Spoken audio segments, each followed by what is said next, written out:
back, everyone. I hope we had a good break. Let's now dive into the third panel discussion. How can India really be a competitive jeweler? Is it policies or lack of innovation? The panel will examine what's holding India back from becoming a truly competitive global jewelry hub. Are policy challenges the main barrier, or does the industry need to foster greater innovation? To the panel, I invite Professor Priya Narayanan, Faculty, IIM Kozhikode, Mr. Mihir Vyas, Group Mass, Mr. Chirag Sheth, Metal Focus, Professor Anand Jaiswal, Faculty, IIM Ahmedabad, Mr. Kinjal Shah, Responsible Jewelry Council, and Mr. Rajesh Rokade, GJC. To moderate the session, I invite Mr. Sachin Jain, Regional CEO, World Gold Council.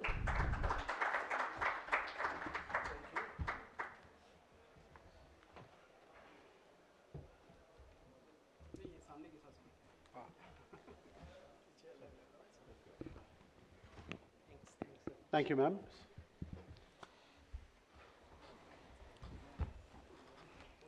Good afternoon, everybody. There are a lot of times when we sit in the same rooms and we say the wealth sitting in this room is perhaps much, much bigger and certain percentage of the DGP. But I can tell you today, with the IGPC's initiative like this, the wealth of knowledge that sits in this room really shapes up the future.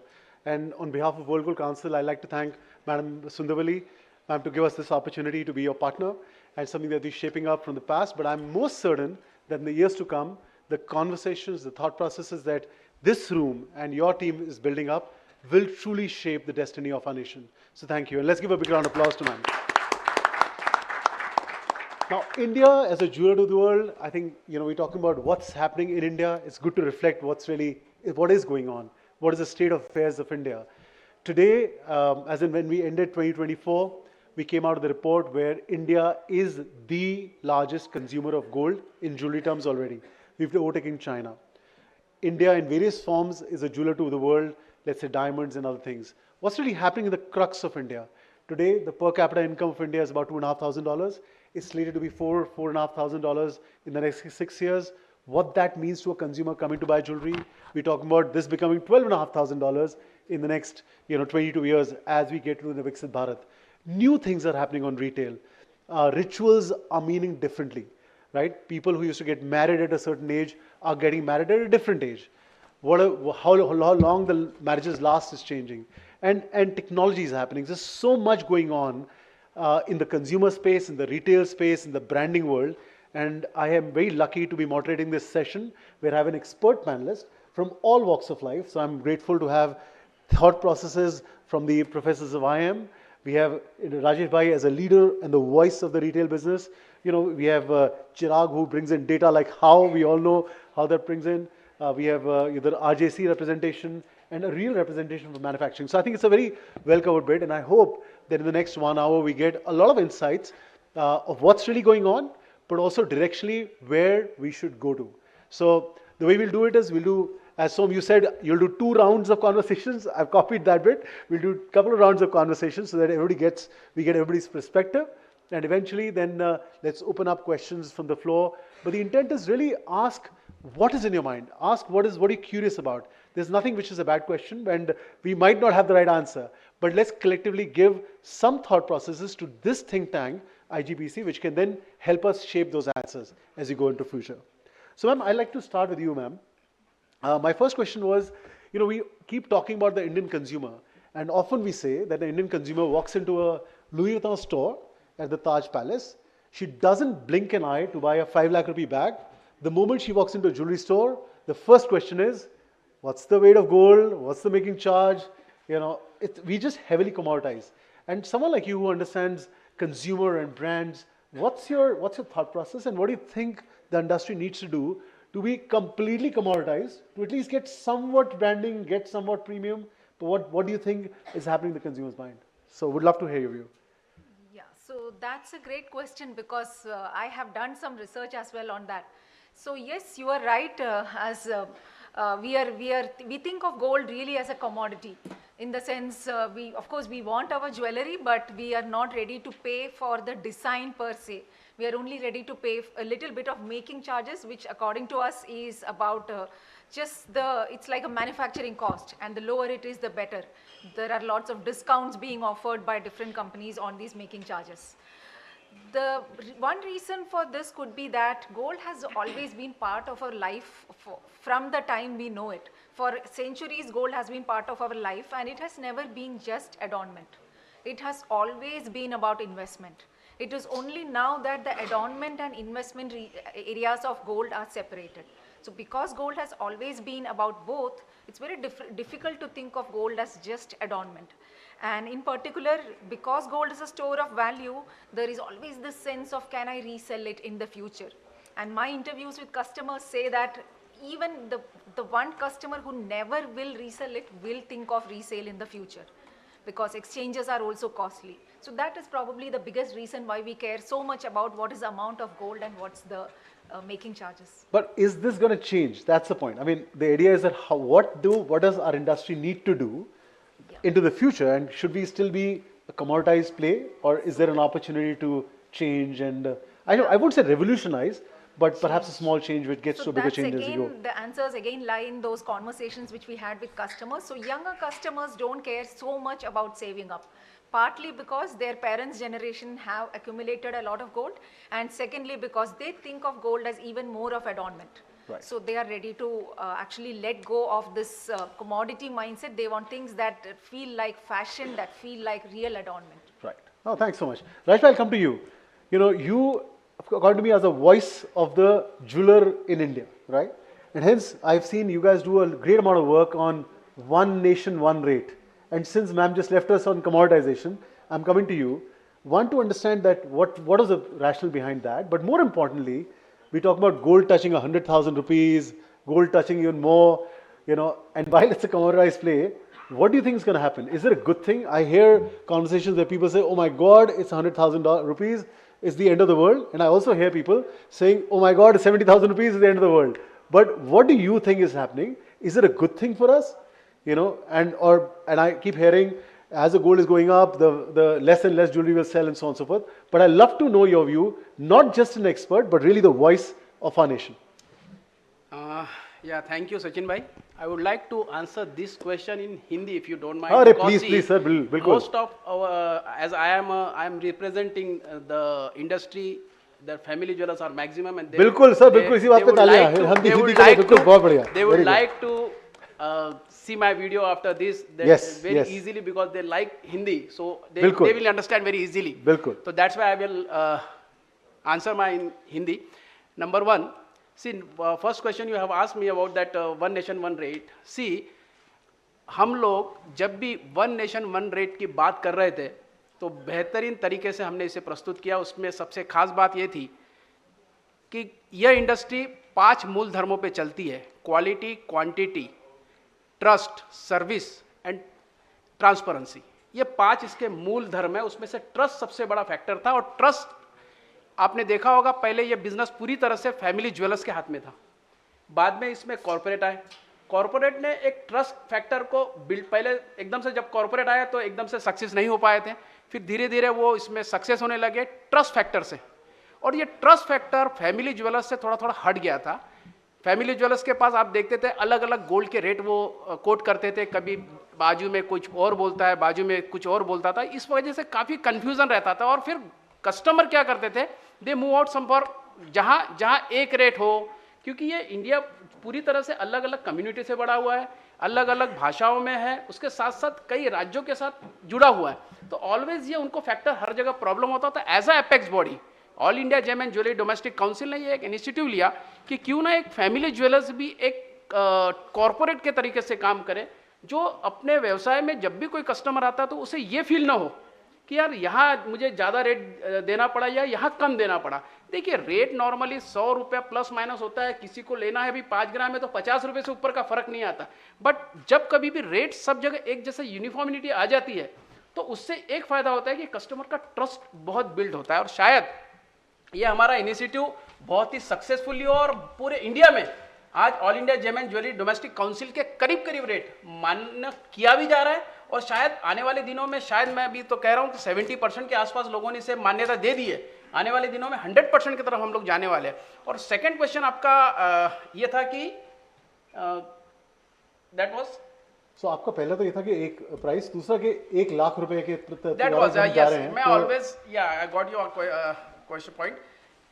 जब भी jewellery की बात होती है, आपने जैसे 2 minute पहले madam से पूछा था कि एक बैग 1 लाख रुपए का या 5 लाख का खरीदने में कोई सोचता नहीं है, लेकिन गोल्ड खरीदते समय में 4 बार सोचता है, या उसमें क्वेश्चन करते हैं कि भैया इसका अलग अलग बाइफर्केशन बताइए।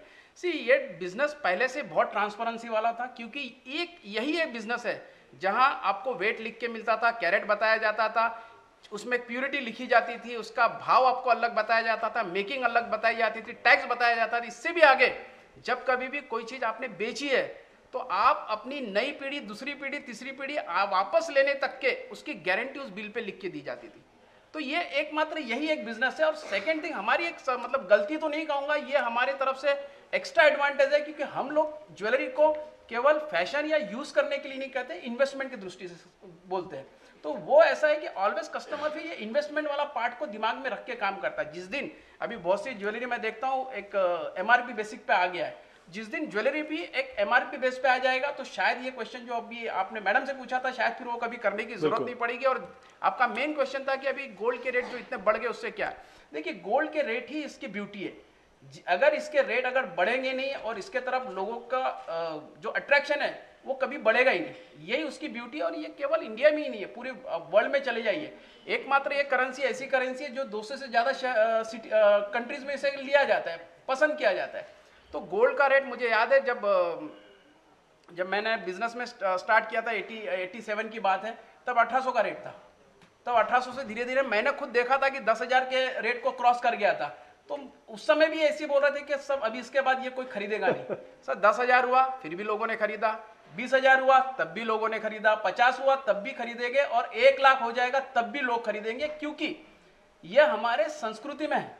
गोल्ड केवल एक इन्वेस्टमेंट ही नहीं, हमारी संस्कृति में एक ऐसा इनबिल्ट हो चुका है कि अब मुझे नहीं लगता है कि गोल्ड का फ्यूचर कहीं से भी नुकसानदायक है। उल्टा ग्राहकों को हमें और प्रेरित करना चाहिए कि गोल्ड का रेट, आप अगर ये पैसा कहीं और इन्वेस्ट करने जा रहे हो तो आप थोड़ा इसमें इन्वेस्ट करिए, जिससे कि आपका फ्यूचर ब्राइट हो सकता है। शादियों में कितने लाखों करोड़ों का खर्चा होता है, अगर उस खर्चों को उन्होंने थोड़ा सा कर्टल कर दिया जाए और गोल्ड में इन्वेस्ट कर दिया जाए तो इसका डबल फायदा होगा। तो आप कॉन्फिडेंट हैं कि 1 लाख पे भी जाके भी हमारा ज्वेलरी का बिजनेस अच्छा स्ट्रॉन्ग चलना चाहिए? बहुत ज्यादा strong. Wonderful. Professor, I come to you. You know, I was reading through your thesis around the consumer behavior and the whole pyramid on the bottom. Well, India is a very unique place, and very unique dichotomies are happening, where on one end the consumer who's buying is perhaps going to buy more and will have more money, but there's also an inflow of consumer coming at bottom. It's a very interesting pyramid of consumption that we're on. Would love to get your views on what you think, what is going on perhaps in our consumer's mind, and what is your advice to the jewelry industry at large? Yeah, so you know, I would talk about two different issues but related. So one is what you have said, bottom of the pyramid consumer. So we say 70% of Indian population lives in rural areas even now, and in fact again depending on the definition, you have 60-70% of Indian population may be classified as low income or lower middle or middle income consumer. In fact, we have very thin crust. You know, the top of the pyramid, top of the economic pyramid population is just about 15-20%. So when you talk about gold, you know how this is relevant. So, you know, in FMCGs, consumer good companies or consumer durable companies, of late are excited to tap this BOP market, because when you say India is a BOP, you know, by and large, and you know, and it's a real attractive market. So far, most companies have overlooked that market, but increasingly they realize that you need a newer approach, innovative business model, and then you can tap this market. You know, in old time we heard stories about Nirma becoming real big force by tapping this market, but of late you have P&G or Unilever or those companies. So now from gold point of view, so this is a big population, low income, lower middle and middle income. That's one. Secondly, you know, increasingly, you know, government intervention and several other factors are fueling prosperity. So you have pockets of prosperity in rural areas. People have more money in hand. Now, how this is relevant from a, you know, say gold industry point of view. So, for example, you have aspiration to, in fact, you know, there's a published study recently by one professor from the ISB, ex-professor, and then another from the Canada, Russell Balk and Tanuka Hosal, and they found that there's this concept of bling. Bling means the glitter and shine, and what I think is very relevant from consumer behavior in gold. What they found that low-income consumers, women particularly, they prefer glittery clothes, shiny clothes. And why they do that, so the underlying reason which is speculated or which is hypothesized is, this unmet need to own gold or to wear gold jewelry. So I don't have money, I have desire to buy gold and wear gold, but I don't have money to do that. So to compensate that unmet desire, I end up buying glittery clothes. Understood? So this unmet desire is there, Now that's changing actually, as I said that, prosperity level is going up. Right. So how exactly, so you have seen secured, there are several other financial products or innovation. For example, in retail, you have this model of fractional ownership. In, mutual funds, they are increasingly talking about, the ticket size has been brought down, and then increasing participation of retail investors. So similar model in gold, for example, can you have a part ownership? That's the idea. Instead of buying the entire gold or entire jewelry product, for example, I can have a part ownership and gradual. So maybe like SIP model, I can invest every month, every week, right, a small amount, and maybe after 1 year, 2 year, 10 year, I have ownership of, certain product. Or I can, so that's one model at a lower or middle end. But in the top end, or upper middle end, we have this era of instant gratification, conspicuous consumption, the young generation, social media savvy generation. They don't want to save, as my, Priya was saying, that their parents all throughout their life, they were saving, and, they could never consume that, or couldn't necessarily enjoy the wealth. Now this generation is not interested in doing that. So one, again, repercussion of that, this different model, like, because of sustainability and other factors, people are saying rental, so they are not interested in saving, maybe that's changing.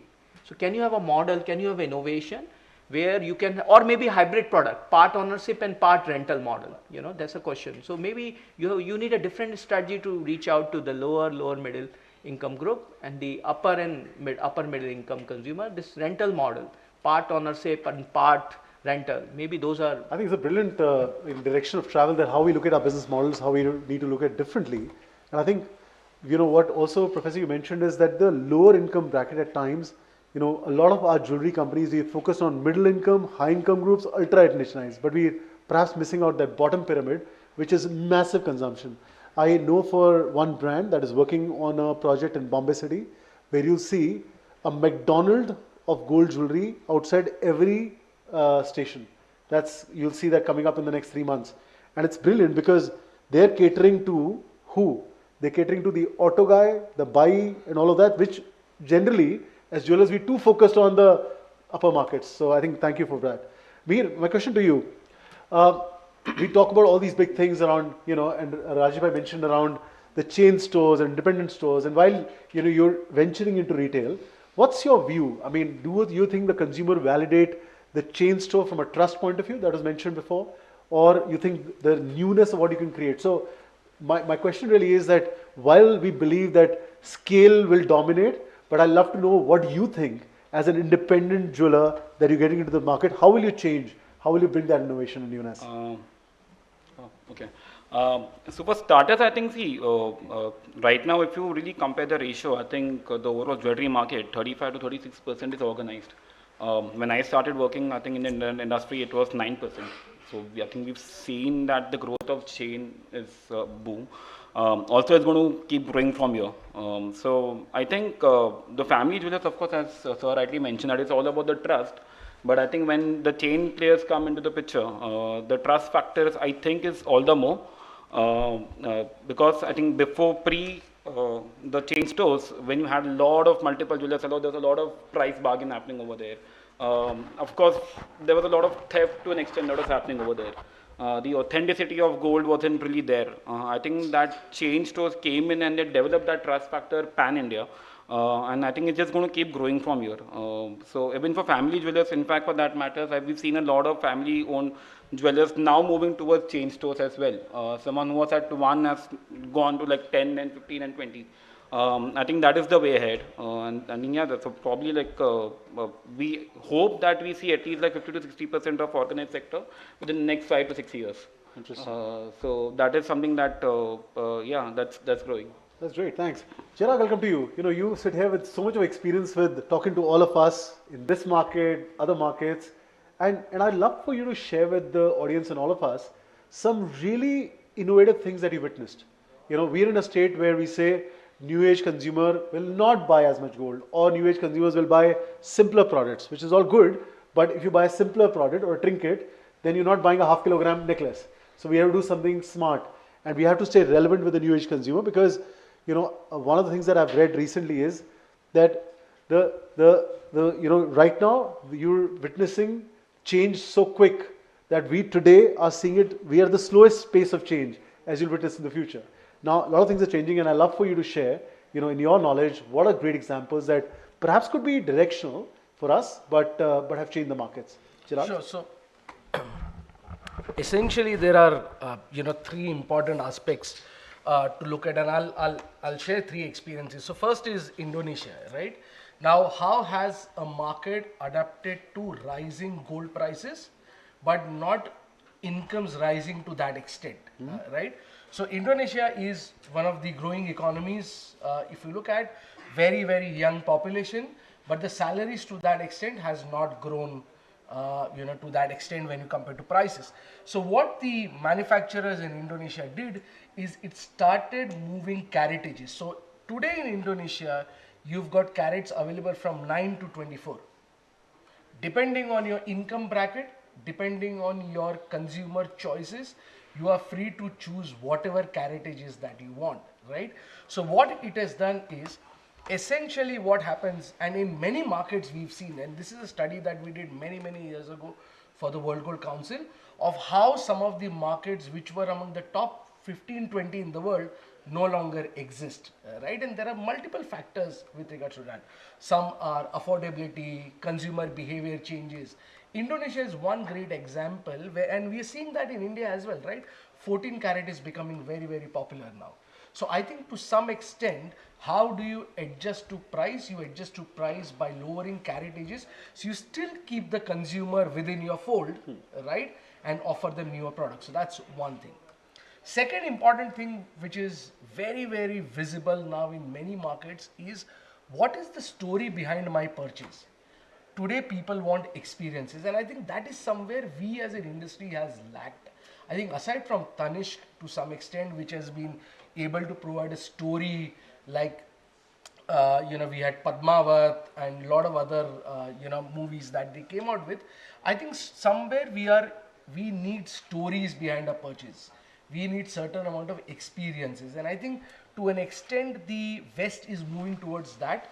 And I think that is something that we require in India, where the younger generation especially is looking at story. And there, China has done something very unique. And it's not rocket science. And in 2019, when I was in China, and I was visiting a couple of the stores, what they did is, now Chinese gold market, if you look at Sachin, the history is roughly about 700, 800 year old, right?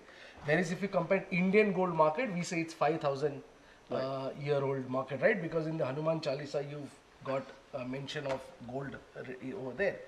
Now what Chinese did is, they realized that to some extent the consumer was moving away to gold.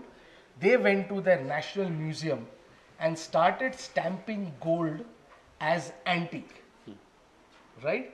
Now the market is just 500, 700 old, right? We've got such a big legacy. But have we been able to market our legacy to that extent? That is something that we are missing to an extent. And lastly, one very important thing is, you look at Indian population, $1.4 billion, right? 1.4 crore, 1.4 billion people, right?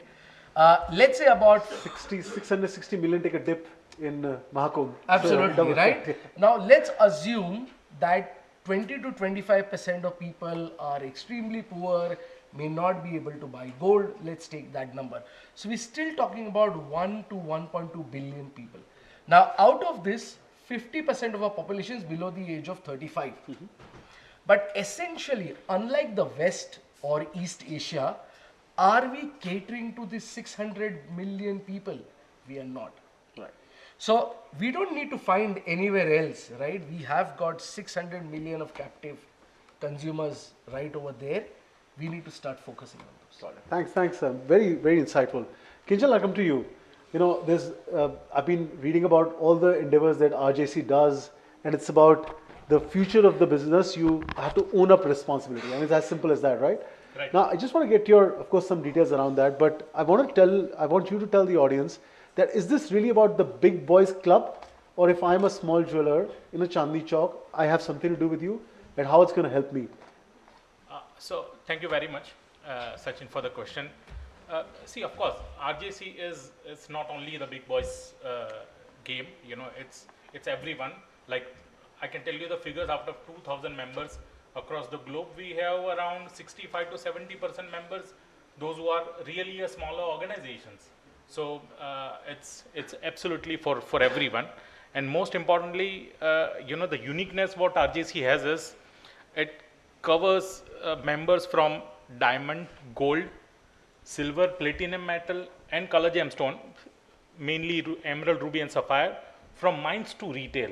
Right. So anyone and everyone, those who are into supply chain, they can be part of RJC, and that's a huge, you know, periphery which anyone can join. So it's everyone who can join. And for the interest of audience, RJC is the short form. The real name of RJC is Responsible Jewellery Council, and we are not-for-profit organization headquartered in UK, having presence of members over 74 countries. We started like 20 years back with 14 founding members, and today we are 2,000 members, and it's all voluntary standards. So it's not kind of mandatory by any government or. So basically what you're saying is not really for the big boys only. I mean, we all can be in our own journey and be part of not just RJC. At World Council, we've done the initiatives of launching the IAGs. They'll be out in the market. But the key really is that, you know, to do things correctly, it's not the size, it's your mindset and how you would want to change. And RJC offers that framework, so does IAGs. So it's a good direction of travel. Now, you know, there's a conversation around, Chirag, you mentioned about the whole demographics of India changing. And what I read recently was that on the 31st of December 2024, 74% of India, 74% हमारे देश में जनसंख्या जो है, which will be millennial or younger. Now the fact is, at times I hear, should I even focus on younger consumers? We better well, because you know 74% of the India is already younger, so we better have to focus. So ma'am, I'd like to know from you, like while this new age consumer spending so much, their relationship with technology is so much different than all of us. What is your advice? Where do you see this whole world of online, hybrid, metaverse, AI? You know, what do you think they really would, or we should all open our antennas and start working on as the jewelry industry? So two things. One is about a sense of casualness in everything. That is a general trend that we see in what I call the digital customer. So in the sense of making choices, deciding what to do, selecting maybe the course you want to pursue, or any of the choices, there is a greater sense that if something goes wrong, it can be changed. So it's a little more casual, and that in turn would translate to choices around gold jewelry as well. Right. So that's one, that's that casualness, and accordingly a need for a greater variety. So there is this, the greater variety thing comes from this browsing behavior that you see on mobiles. So you go to an e-commerce app, let's say apparel, go to Myntra, start browsing. And that's a very common behavior. You're waiting for something, you're waiting in a queue, you start browsing. Right. So these two behaviors, one, the casualness and the browsing behavior, that would mean that there is this huge need for variety in jewelry. So this would mean that the market is actually going to shift a bit, and I think this is a point which Chirag also mentioned, that in Indonesia and other places, the market is no longer going to be that thick, heavy 22 carat bridal gold. Instead, it's going to move away towards other types of gold which are more fashionable, which offer more variety. For instance, Bluestone recently had their Hello Kitty range of jewelry. So that kind of a variety, which seems to us, some of the older generation seems to us like just a sheer waste of money, because we are thinking about gold as a commodity, that's going to grow. And I would like to also point out another example very recently that I happened to come across, which I would put as compromise jewelry. So that is basically the mothers want their daughters to wear thick, heavy gold jewelry. Daughters do not want to wear that. So what do? You make part of it white jewelry, rose gold, white gold studded, and this compromise jewelry is part of this new generation's choice of jewelry. So these are the ways I would say the digital youngsters, digital native youngsters are really choosing their jewelry. So the market is going to shift. That's amazing, ma'am. And you know what? 20 years back, not very long back, 20 years back, I was on the same platforms, of course, a slightly different side of the jewelry business, where everybody stood on stages like this. And when e-commerce was starting in India, we stood on stages and said, e-commerce is not for our business. Consumer will walk into our stores, try the piece, and then only will buy. We were really closed-minded to saying, we as an industry shouldn't even venture in it. Fast forward to 20 years, today 19% of the value of jewelry sells online, and we all know if you have children, just see the way they spend their mind space, it's only here to grow. And I really hope with this next phase of what's coming, we as an industry are not just sitting back and saying it's not for us, we are the ones changing it. And maybe Mihir, I've moved to, from this backdrop to really what are you planning? Are you planning technology in your store? Are you planning, what is your view to get ready when you're starting something afresh? Yeah, I think definitely. So I'll give you like a brief of what we've done. So basically, we were hardcore gold handmade jewelry manufacturers, giving out to just the corporates. But as we said that the future is moving towards lightweight fashion jewelry, we know that we need to change ourselves and develop accordingly. I think we started off with one line, one day in the office, just asking, okay, what if we give a girl, let's say 1 lakh rupees, what would she do? She'll probably buy a bag, she'll go for a trip. Nobody wants to buy jewelry. Why? It's the whole mindset was because they just look at jewelry from a locker perspective. Okay, it's just a locker jewelry. I'd rather go for a trip, spend an experience. So why can't we create something what they can use it every day? At the same time, have the investment value to it. Would that attract them? I think that's when we started introducing a lot of technology-focused jewelry in our factory as well. We started creating a whole different line of segment, which is focusing purely on lightweight fashion jewelry, something that can be used for gifting as well. For example, why should you just gift coins? Why can't you just gift something which is 10,000-15,000 rupees, that's it. So that is something that we've been working closely right now with technology. Also, I think in terms of the consumer behavior with technology, I don't think stores will ever shut. It's always going to be an hybrid model. Like you need to have an omni-channel present. The trust for gold will only come when you see a piece in a store. It doesn't matter if you buy it at that point of time. So even though let's say the report says that a lot of people are buying it online, but they've surely visited the store once just to get the trust factor over there. Okay, this is how the finishing, this is how the quality is, and then based on that, they'll just go home. Like for example, it's same in the clothing as well. You go to a store, you want to try, there's a long queue, you just go home, order it online, try and return it back. Right. The same thing is happening in jewelry also right now. So I think definitely technology is influencing a lot in terms of consumer purchasing and for the manufacturing as well. I think for us, we need to be prepared on both the ends. We just have to keep ourselves technologically equipped and keep using AI as well. We've created design which is made from AI. Right. So that's why we're trying to even have less of human interference with the jewelry. We've got technologies which again is completely operating on the systems, and that's how we're kind of coping up with the technology, and we foresee that. What you're saying, be open on technology in all fronts, and then move forward. And you also mentioned branding is important. And Professor Anand, I'd like to come to you. Brand is important, is what we're hearing. We know that on the online space, I'll give you an example of Tata Click. Tata Click Luxury sells every month over 10,000 individual pieces of products, maybe watches or something, which are 10 lakh plus online. So it's a very amazing business. But I think what Mihir is trying to say is that if you don't have a brand, in which the online consumer should buy, then it's a different thing. So I'd love to get your view on the branding of jewelry per se. Now, what's happening in India is that we say, is Joy Lucas a brand?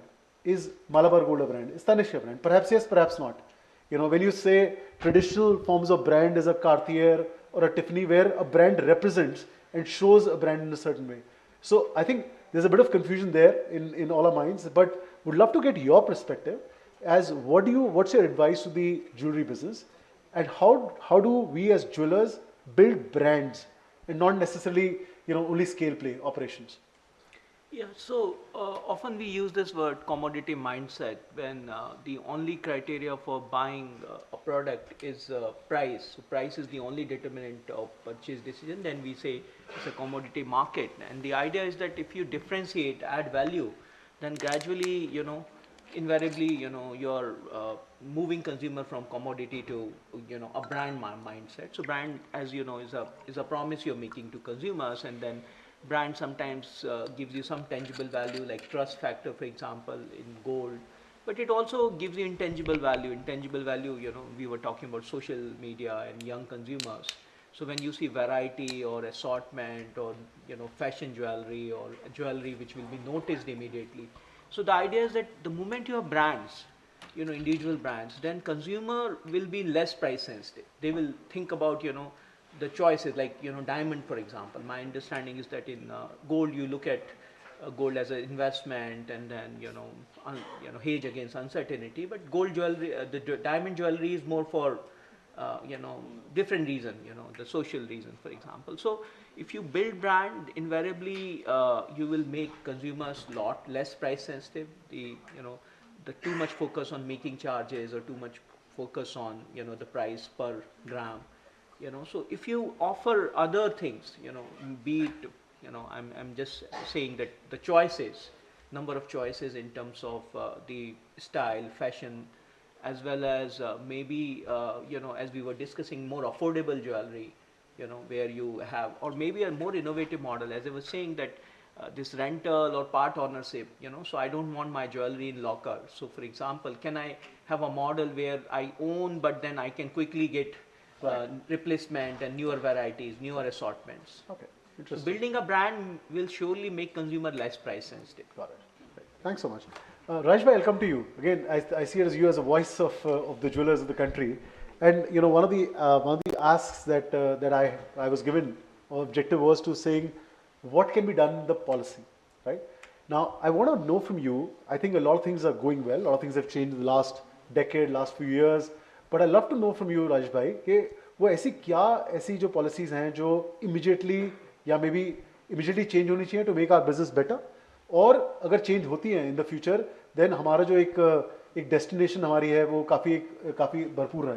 तो उस point of view से what's your ask and what's your recommendation from a policy point of view? Because I also believe that IGPC has a great role to play in that think tank conversation of what could be right, what the industry might need. So thank you Sachin, it is fantastic question. मैं इतना ही कहूँगा इसमें कि पहले और अभी में we have seen a huge change. पहले हम सरकार के साथ बात करते थे तो सिर्फ बातें रह जाती थी, बट काम नहीं होता था. I am really so sorry, but अब हम बात करने वाली सरकार है, समझने वाली सरकार है, और जब कभी भी हम हमारे कोई भी रिकमेंडेशन लेके जाते हैं तो समझते, सुनते हैं. तो इस वजह से पिछले 15 सालों में या 10 सालों में आपने देखा होगा एक बहुत बड़ा चेंज, एक अच्छी खासी इकोनॉमी में चेंज आया. और नीति आयोग की बहुत सारी मीटिंग्स में मैंने खुद गया हूँ वहाँ पे, तो ऑलवेज दे आज कि आपकी क्या परेशानी है. आपने देखा होगा हाल ही अभी हमारे यहाँ कस्टम ड्यूटी कम हुई, तो हमारे पास एक पैरेलल मार्केट चल रहा था, जबकि डोमेस्टिक इंडस्ट्री में जब 2 रेट्स आते थे कैश के और बिल में, तो इट वाज ऑलवेज काफ़ी डिस्टर्ब रहती थी इंडस्ट्री. तो ऐसे रिकमेंडेशन जाने के बाद उससे जल्दी से मानना, तो ये एक बहुत बढ़िया एक टर्न था गवर्नमेंट का. और इसके वजह से आपने देखा जब कस्टम ड्यूटी कम हुई थी, उसके बाद ऐसा लग रहा था कि जो 700 से 800 टन के आसपास का गोल्ड जो इंपोर्ट होता है वो ज़्यादा बढ़ जाएगा, 1000 हो जाएगा. बट आपने देखा वर्ल्ड गोल्ड काउंसिल की रिपोर्ट है, मेटल फोकस नहीं किए हुए, 700-750 टन के अंदर ही अंदर है. इसका मतलब ड्यूटी से कुछ होता नहीं है. वी हैव, इससे ऐसा है कि जो भी सिस्टम में आ रहा है गोल्ड, उससे एक प्रॉपर रेवेन्यू होता है. और अभी पॉलिसीज को लेके आपने जैसे क्वेश्चन किया है, तो अभी भी बहुत सी चीज़ें हैं इंडस्ट्री में करने जैसी. आपने देखा होगा जब इंडस्ट्री में GST लगा था तो इसमें 1% वैट था, लेकिन उसके हिसाब से 3% जीएसटी हो गया था। इस वजह से काफी लोग जो डोमेस्टिक मार्केट में मैं देखता हूं तो कस्टमर ऑलवेज बोलते हैं 3%, क्योंकि ये हाई वैल्यू कमोडिटी है। तो अभी भी हम लोग ने काफी रिक्वेस्ट की है कि जिस तरीके से कस्टम ड्यूटी की कट ऑफ करके एक सही लॉफुल बिजनेस करने वाले के लिए ऐसा एटमॉस्फेयर बनाया गया कि वो आगे अच्छे से बिजनेस कर सके, वैसे ही रिटेल में भी कस्टमर को जीएसटी पे करते समय उन्हें ऐसा ना लगे कि मेरा बहुत ज्यादा जीएसटी बहुत ज्यादा जा रहा है। अगर जीएसटी को रेवेन्यू इक्विवेलेंट रेशो या रेवेन्यू न्यूट्रल रेशो के तहत लाके अगर इससे 1.25% तक के किया जाता है तो मुझे लगता ही नहीं कि किसी ज्वेलर्स को कभी भी कोई कस्टमर ऑब्जेक्ट करेगा। ये कस्टमर के ऑब्जेक्ट से मैं ले रहा हूं। और जितना रेवेन्यू आज गवर्नमेंट के पास 3% से मिल रहा है उससे ज्यादा रेवेन्यू मिलेगा। आपने देखा होगा वैट, जब वैट के पहले जीएसटी लागू होने से पहले टैक्स के माध्यम से जो सरकार के पास जो रेवेन्यू आता था उससे जीएसटी में काफी ज्यादा इजाफा हुआ है। तो ये अपने आप में बताता है कि जब ये पॉलिसीज को बनाते हैं तो पॉलिसीज ऐसी बने कि वो फ्रेंडली हो। तो वैसे तो ऑलवेज वी रिकमेंड, बट अभी बहुत सी चीजें हैं करने के लिए। हम always time to time we talk with, जब कभी भी मौका आता है कि प्लेटफॉर्म पे हम कोशिश करते हैं कि गवर्नमेंट का फायदा, गवर्नमेंट मतलब हम, गवर्नमेंट तो हमारी है, देश का फायदा सबसे पहले है। उसमें कभी भी हम कोई भी किसी भी तरह की कोताही नहीं चाहते। बैंकिंग में ज़्यादा से ज़्यादा व्यवसाय हो, बिजनेस करते समय में क्रेडिट कार्ड से पेमेंट करना हो तो वो इजीली पेमेंट हो जाए, क्योंकि उसमें कई बार ऐसा होता है कि पेड तो करना होता है लेकिन कमीशन इतना ज़्यादा होता है कि कस्टमर कैश की तरफ अट्रैक्ट होता है। तो ये कहीं ना कहीं ऐसी छोटी छोटी चीज़ों को अगर हमने स्ट्रीमलाइन कर दिया तो मुझे लगता है कि ये इंडस्ट्री, क्या हर इंडस्ट्री ऑलवेज कोई ब्लैक होता ही नहीं है, फिर everything will be on the books. और जब सब चीजें बुक्स में रहेगी तो फिर किसी को भी डर नहीं है, टैक्स भी अच्छे से आएगा, लोगों को सब चीजें ट्रांसपेरेंसी के साथ मिलेगी, कहीं कुछ इश्यूज नहीं आएगा। बहुत सी चीजें हैं लेकिन हर चीज अभी मुझे लगता है कि हर चीज यहाँ बोलने से हम recommendation always as apex body all India gem and jewellery domestic council हर बार देता ही है और शायद जल्दी जल्दी ये प्रॉब्लम भी शॉर्ट आउट हो जाएगी। मगर आपका सोचना ये कि एक जिस डायरेक्शन में ट्रैवल है वो डायरेक्शन पॉजिटिव है, सरकार सुन रही है और यही चीज हम लोग हर जगह सुनते हैं। 100% very interesting. Kinjal, my question to you is that जैसे ये आरजेसी में हमारे प्रिंसिपल्स हैं जिसमें चेंजेस हो रहे हैं, कई बार ऐसा सुनने को मिलता है कि these are just for a tick. So B2B में, in the B2B world I understand it's necessary and one needs to do it.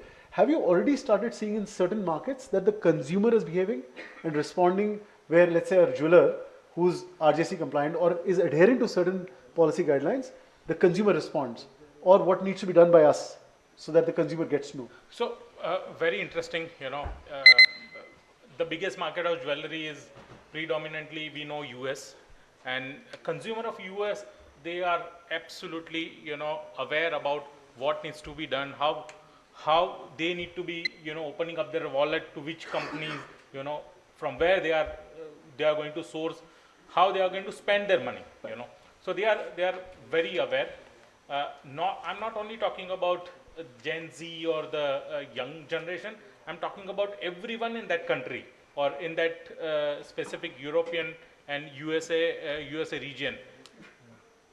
And I can clearly see that over there, all the retailers, they are very proudly communicating not only to consumers but also to their interested stakeholder, to the governments, and so on and so forth. So all important stakeholders are very much proud about this initiative because it is the initiative taken by industry for industry, So it's very different than you are following the rule of government and government has mandated something and you are doing it.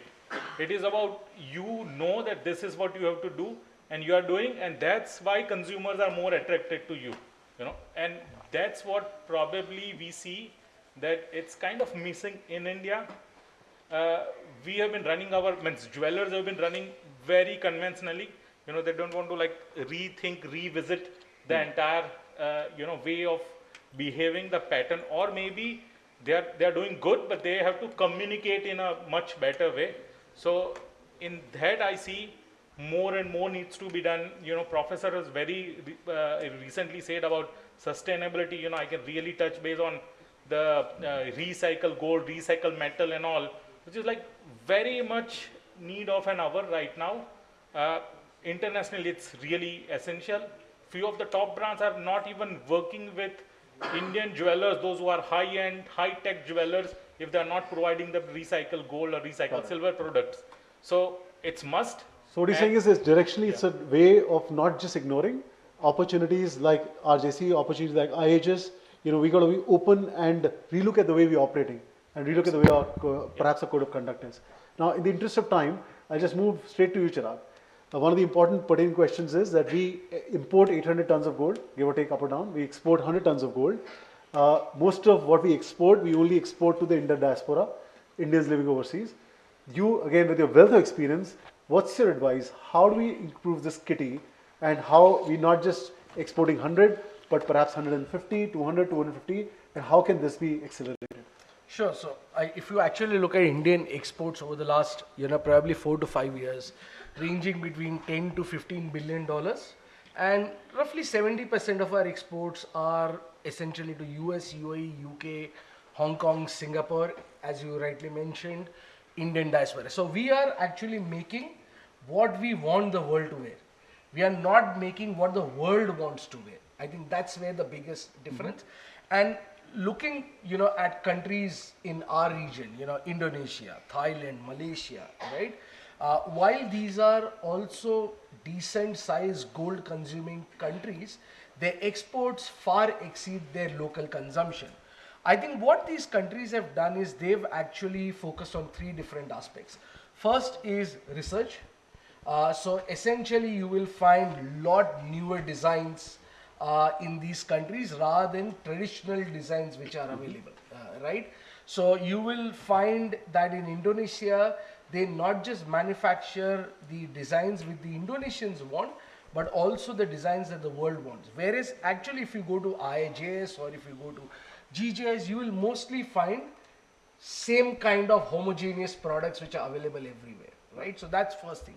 I think first thing is we need to work on research in terms of what is getting sold across the world. Second, we need to work on technology, and that maybe on that point, is that perhaps a recommendation that we should work with IGPC, that some research or some way we can figure out what's happening in the world? Absolutely, absolutely. Second one is to look at technology, right? Something what silver manufacturers have done. So if I actually look at in last 10 years, our silver jewelry exports have virtually increased 4 to 5x, right? Now what has happened? First, especially the guys based out, so Sitapura, Mumbai have all put in tremendous amount of investment into technology, into designs. And that's why today we are able to compete vis-a-vis the Thai, which is, and Kinjal would tell you, Thailand is the hub of global silver jewelry manufacturing. And lastly, I think we need to some extent, again start providing, I come back to the same thing, story to Indian jewelry. 65% of our jewelry is handmade. Why are we not selling it better? Interesting. So Sachin, just to add one point, Sitapura and the Mumbai jewelry people of silver, all what he's speaking, they are all RJC members. They are the only people who can do exports to the larger brands. Interesting. And you're right, that's this way of life. Now, in the interest of time, I'd like to give one minute to all of you to give what you think is a core message that perhaps can add to this conversation, and perhaps you've not touched. We'll start with. Let's start, ma'am, with you. Ladies first. Why not? Please. That's a very bad reason. Okay, but let me ask you. No, but more importantly, because you bring in the consumer inside, and I think for all of us, at times we look at business, we get so myopic on other things, where we miss the most important reason why all of us are in the room, and that's the consumer. And hence to you. Okay, so. Sure, that's a better reason. Yeah. So my one focus of attention I think is needed is the transition that is currently happening in the jewelry industry and specifically in the gold jewelry industry. This transition has been happening on several accounts. We see this happening in what jewelers are doing. For example, jewelers are advertising more on diamonds, or jewelers are trying to sell what is referred to as fashion jewelry, lightweight, low carat jewelry. So a lot of these transitions are already being carried out by jewelers. But the catch there is one, not all jewelers are doing it, not all jewelers are enabled by their resources, the kind of market research they are doing, all that to do this. So a lot of jewelers need a lot more enablement, maybe through policy support or other forms of support to do this. That also means karigars and others need support. So that's one aspect to enable that transition. And the second aspect there, because this transition is really good for our economy, it's going from that gold as commodity towards gold as adornment. Sure. So the second aspect that is useful there is that the customer really wants that transition. So to push the market in the direction where the customer wants to go, which the industry is capturing a little bit, needs to capture a lot more, which in a sense is about increasing the market orientation of the various players that are there. So I'll be talking later about that, the very same idea, increasing the market orientation, the customer orientation of the jewelers, be it gold jewelers or non-gold jewelers. Brilliant. Thanks, ma'am. Mihir, 1 minute. What's your message? So I think being from the younger generation, I'd say that as an industry, we should all probably try to work together in some form of promotional activity which can actually influence the younger generation to enter the industry.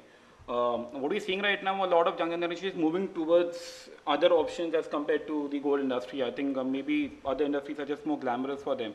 As a consumer also, people are not really opting to buying gold jewelry immediately. So I think as an industry, we should really have some kind of policy, some kind of marketing activity that can actually understand consumer behaviors and promote the whole industry together on attracting the younger audience to come into the industry. Right. So that is something that I would like to. Thanks. Chirag, no, your 1 minute. Yeah, I think I'll focus on two things. One, catch your consumer young. I think that is something that we are not focusing on. And second, manufacture what the world wants to wear and what you want the world to wear. Great. I mean, so just let's not overimpose what are the capability, but let's see, as ma'am said, look at where the consumers headed and then work accordingly. That's right. Professor Anand. Yeah, so on branding, so you have seen California almond. I met somebody, American some months ago, and he approached us for help in, marketing California almonds in India. I was quite surprised that, they're creating market for California as American walnut. So the branding needs to be done at a company level, but also at an industry level, at a market level. For example, that requires effort, identifying key markets, key target markets, and maybe you can have an India Gold as an umbrella brand which everybody can amortize. And there you can identify the right strategy and then tell us why India Gold is better. Like the handmade gold, we have real low, HR cost. Isn't that's a huge advantage, craftsmanship, for example. The ethics or sustainability or whatever. So if you create a brand at a country level, which of course a body like NASSCOM did it for, of course we know NASSCOM did it for IT. So if you have real vibrant industry body investing in, branding is a very slow and resource intensive task. Sure. Not one brand can alone do. Well, I think just to add on what you're saying is, also when you're looking at India as an exporter to the world, the India brand will matter. If we're getting perhaps India as a destination for, let's say, gold tourism, that could be a sort of venture, but there could be various ideas on how we can explore it. Rajesh bhai, your 1 minute. मैं सिर्फ दो चीजें इसमें add करना चाहूँगा. First तो ऐसा है कि अभी जैसी ड्यूटी कट हुआ है, उसके बाद पहले ये सोचा जाता था कि अगर गोल्ड कहीं से पूरे वर्ल्ड में खरीदना है तो दुबई. ये एक सोच बनी थी, लेकिन आप सबको जानकर ये आश्चर्य भी लगेगा, खुशी भी होगी कि उसी रेट में गोल्ड इंडिया में अवेलेबल है. नंबर 1. नंबर 2, जो भी गोल्ड इंडिया, अब देखेंगे वर्ल्ड में कहीं भी जाता तो मैक्सिमम गोल्ड वाया दुबई होके गेट में बनता है सभी पूरे वर्ल्ड के लिए. तो जो मेकिंग चार्जेस आज इंडिया में उससे डबल आप दुबई में और कहीं जाके पे करते हैं. तो इंडिया एक ऐसा कंट्री बन गया कि सबसे सस्ता अगर गोल्ड कहीं किसी को लेना है तो यहाँ लेना चाहिए. मैं ये इसलिए कह रहा हूँ कि जितने भी NRIs है, जितने भी बाहर इंडिया से बाहर से लोग आते हैं, पहले वो सोचते मैं दुबई से गोल्ड लूँ बाद में इंडिया में हो. तो उन्होंने ये सोचना चाहिए कि यहाँ आके पे करूँ, यहाँ आके लूँ तो शायद मेरे 2 पैसे बचेंगे. नंबर 1. नंबर 2, इसमें इंडिया को इस तरीके से प्रोजेक्ट करना चाहिए.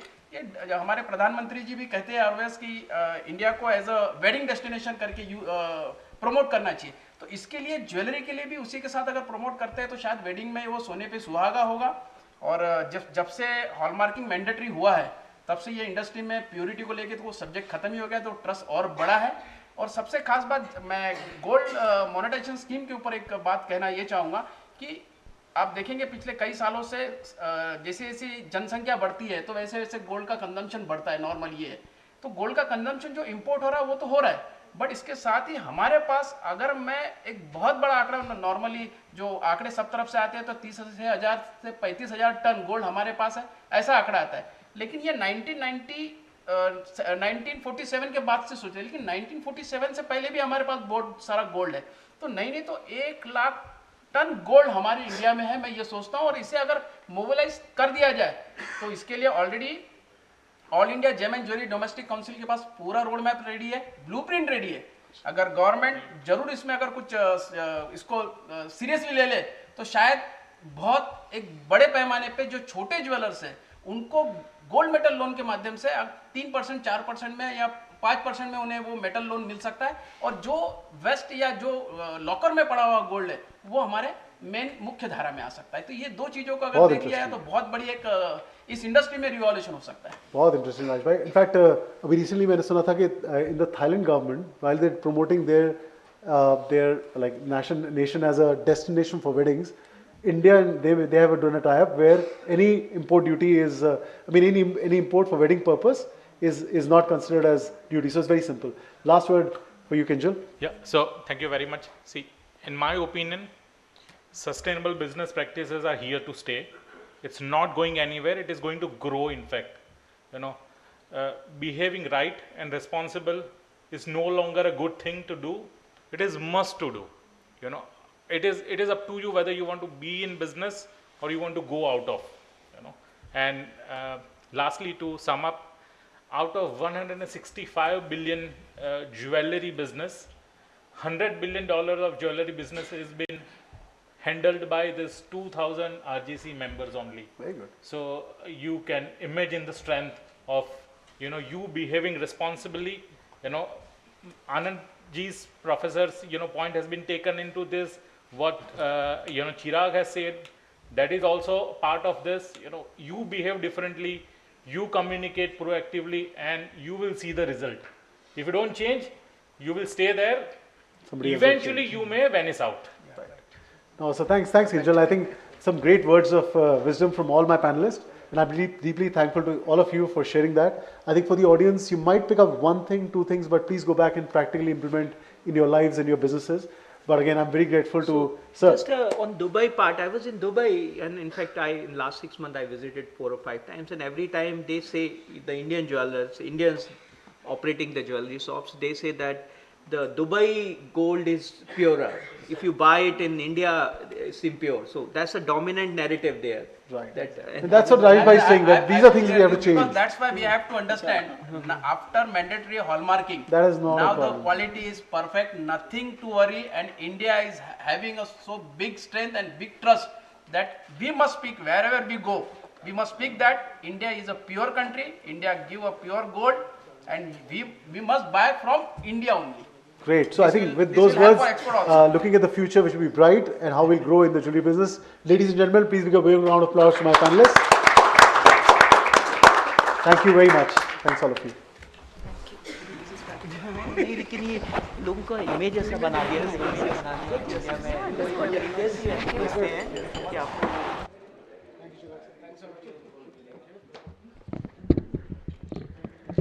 The perspectives put forth by our panelists are invigorating.